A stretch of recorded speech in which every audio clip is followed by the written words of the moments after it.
Good morning, all of you. We are discussing major physiographic divisions of India. In the earlier class, we have discussed the Himalayan mountains. Today, we will discuss Northern Plain.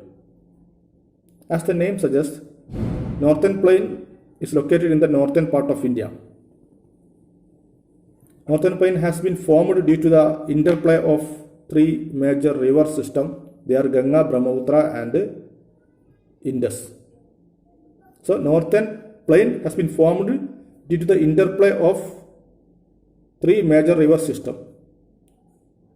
Due to the activity of the three major rivers, they are Ganga, Brahmaputra and Indus.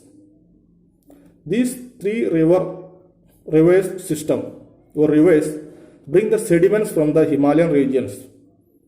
That's the reason for the formation of this fertile plain land. Anyway, the average area of this northern plain is 7 lakh square kilometer. 7 lakh square kilometer. Here we can divide this northern plain into three categories: Punjab plain, Ganga plain and Brahmaputra plain.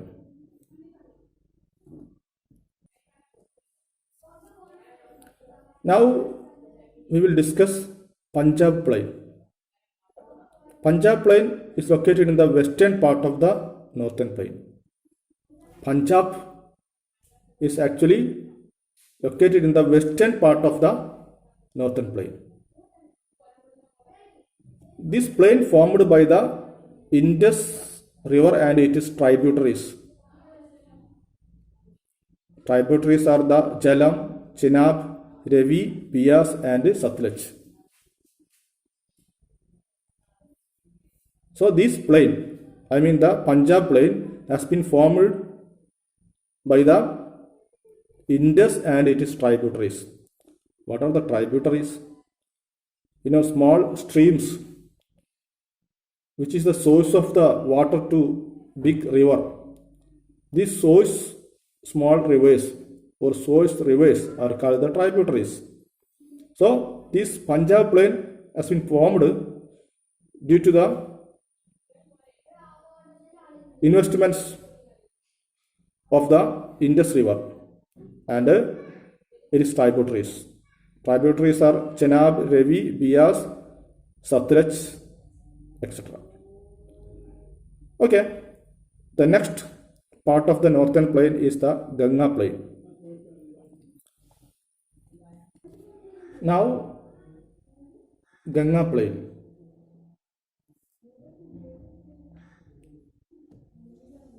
It is between Ghaggar and Teesta river. Ganga plain lying between the Ghaggar and Teesta rivers, and also this plain spread over Haryana, Delhi, UP, Bihar and some of the parts of Jharkhand and West Bengal. So Ganga plain is actually lying between the Ghaggar and Teesta rivers, and this plain spread over Haryana, Delhi, UP, Bihar, partly or some of the parts of the Jharkhand and West Bengal.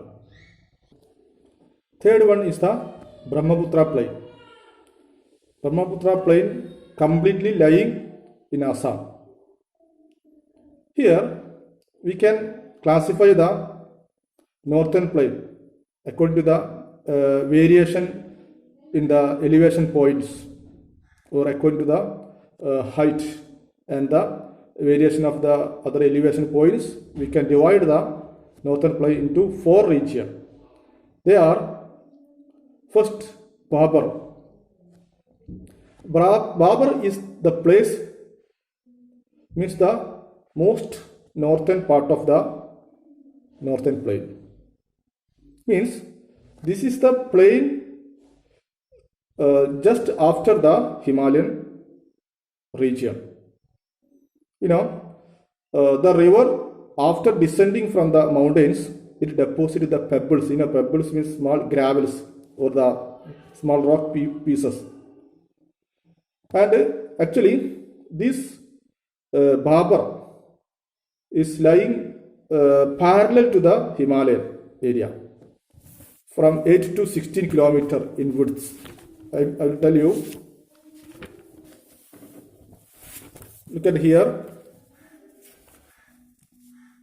These are the Himalaya, and from here I told you number of streams or rivers flowing to the northern part of India, and as the rivers flow down, these rivers bring the sediments, mainly the rock pieces or gravels, and it deposit here to the starting area of the northern plain. Okay, and it is actually parallel to the Himalayan region or Himalayas. The average width is 8 to 16 kilometer. Okay, it's known as Babar. All the streams disappear here. Let me tell you once again. The streams or rivers starting from here, and when it reach in the Babar region, these streams or rivers disappear here. What's the reason? This is full of gravels or pebbles, and these pebbles are actually in a height of more than 10 or 15 meters. So the water can move under the gravels. It cannot move over the gravel. And this is the reason why the streams disappear in the Babar belt. I told you the streams are coming from the Himalayan region, and when it reach in the Babar belt, it will disappear because the water cannot move over the gravel. So water move only under the gravel. Water cannot stay over the gravel because this density of the gravel is very high. And anyway, this area is called Babar belt. Now, after the Babar, it is Terai. This place is different from the Babar. All the streams reappear or re-emerge from this place. So, Babar is a place where there is a deposit of the gravels or pebbles. So, we can't see the flowing of the river because the rivers are flowing under the gravels. When the rivers reach in the Terai region, it is visible, means the flowing of the river, or the rivers will reappear or re-emerge from there. Now, we have to learn Khadar and Bangar. The plain, the northern plain, formed by the old alluvial soil is called Bangar. The northern plain formed by the new alluvial soil, that is the Khadar. Once again, the northern plain formed by the old alluvial soil, that is called Bangar, and the northern plain formed by the new alluvial soil is called Khadar. Okay, we have discussed the Himalayan mountains, northern plains. Now we have to discuss peninsular plateau. What's a peninsular plateau? This is a table-like structure or plateau which is up above from the normal ground level, like a tableland, and it was formed due to the breaking and drifting of the Gondwana land. We have discussed the Gondwana land. This peninsular plateau can be divided into Central Highland and Deccan Plateau. The part of the peninsular plateau lying to the north of the Narmada river, that is the Central Highland. We are learning here peninsular plateau, that is a table-like structure. We can divide this peninsular plateau into two, Central Highlands and Deccan Plateau. Central Highlands located in the northern part of the Narmada. Look at here. Here is the Narmada. This is the northern part of the Narmada. Central Highlands located here to the northern part of the Narmada. And the Deccan Plateau, which is actually lying in the southern part of the Narmada. It is actually a triangular landmass. So, once again, Central Highland and Deccan Plateau are the two important divisions of the Peninsular Plateau. Central Highlands is actually the north of the Narmada river, but Deccan Plateau is the south of the river Narmada. When we are learning the Deccan Plateau, we have to discuss the Western Ghat and Eastern Ghat.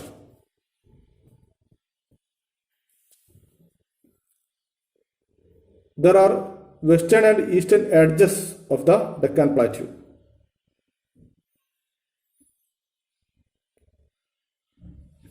The western edge of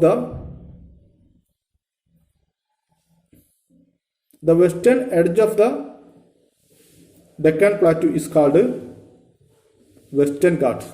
The eastern edge of the Deccan Plateau is called Eastern Ghat. Once again, the western edge of the Deccan Plateau is called Western Ghat, and the eastern edge of the Deccan Plateau is called Eastern Ghat. Now let us compare the Western Ghats and Eastern Ghats. Western Ghats. Western Ghats lies parallel to the western coast. Here you should have an idea about where is the western coast of India. You know, the Kerala coastal regions are lying in the western coast. Okay, so the Western Ghats lies parallel to the Kerala coastal area. It starts from the Goa, Maharashtra, and goes through Kerala and reaches the Kanyakumari of Kerala. Okay, Eastern Ghats. Eastern Ghats stretch from the Mahanadi Valley to the Nilgiri in south. It extends in between the Mahanadi Valley and Nilgiri in southern region. Okay, Western Ghats. They are continuous. Western Ghats are continuous. There is no gaps. We can cross only through the passes in between these Western Ghats because it is continuous range. But Eastern Ghats are discontinuous and it is irregular. They can be dissected by the rivers draining into the Bay of Bengal. There are many rivers which flow from the Eastern Ghat to the Bay of Bengal. Now, Western Ghats. They are higher than the Eastern Ghats. Western Ghats are higher than that of the Eastern Ghats. Their average elevation or height is 900 to 1600 meter. But the average height of the Eastern Ghat is only 600 meter. Anamudi is the highest peak in the Western Ghats, but Mahendragiri is the highest peak in the Eastern Ghats. That is average 1501 meter is the height.